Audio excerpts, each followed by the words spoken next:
Bien-aimés de Café Évangile, le 8e jour, ils vinrent pour la circoncision de l'enfant. Ils voulaient l'appeler Zacharie du nom de son père. Mais sa mère prit la parole et déclara, non, il s'appellera Jean. On lui dit, personne dans ta famille ne porte ce nom-là. On demandait par signe au père comment il voulait l'appeler. Il se fit donner une tablette sur laquelle il écrivit Jean est son nom. Bien-aimés dans le Seigneur, il y a de cela quelques jours, nous avons écouté l'évangile qui nous parlait de l'annonciation faite à Zacharie de la naissance de Saint Jean le Baptiste. Et devant ce fait, cette grande nouvelle que l'ange du Seigneur l'a apportée, Zacharie a été réduit au silence pour sa doute. 9 mois après, l'enfant de Zacharie et d'Élisabeth est né. Zacharie, suivant les indications de l'ange, renchérit que le petit enfant s'appellera Jean. Oui, tout le monde était étonné. Mais il y a une chose que beaucoup de gens n'ont pas compris. Zacharie a passé 9 mois dans le silence pour mûrir la parole de Dieu. Il est parvenu à comprendre que c'est Dieu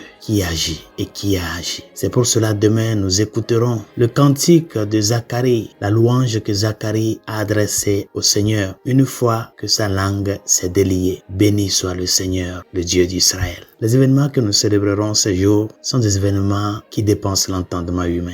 Ce sont des événements qui ont trouvé place dans notre histoire humaine parce que Dieu l'a voulu. Et parce qu'il est Dieu, il l'a fait. Zacharie a pris le temps, dans ce silence, de savoir que Dieu agit non pas comme nous les hommes, nous voulons, mais selon son bien vouloir. Il y a une chose que nous devons savoir dans notre vie de tous les jours, c'est que devant les situations de la vie, il est important de prendre le temps, de laisser Dieu agir. Il peut y avoir que nous avons des décisions à prendre. Il peut y avoir que dans l'immédiat, nous pensons à telle ou telle solution, mais portons-le en prière. Porte-le devant le Saint-Sacrement. Porte-le dans la méditation, dans la prière méditative et demande au Seigneur de te donner la lumière. Apprenons dans le silence à découvrir la parole. Apprenons à écouter le silence de Dieu. Ce silence qui nous parle plus que la voix qui nous entoure de nos jours. Et laissons que ce silence nous traverse jusqu'au fond. C'est en cela que nous aussi nous pourrions parvenir à louer le Seigneur pour les merveilles qu'il accomplit. Et ces louanges-là, devant les merveilles de Dieu, sont des expressions de notre incapacité de ne pas pouvoir donner une explication ou un sens à telle ou telle situation de notre vie. L'unique chose que nous pouvons faire, c'est d'acclamer le Seigneur parce qu'il a fait des merveilles. Demandons-lui d'être notre force, de nous aider à cheminer avec lui dans le silence, dans l'écoute, mais surtout avec un esprit de confiance et de disponibilité à lui. Bonne journée, Dieu vous bénisse.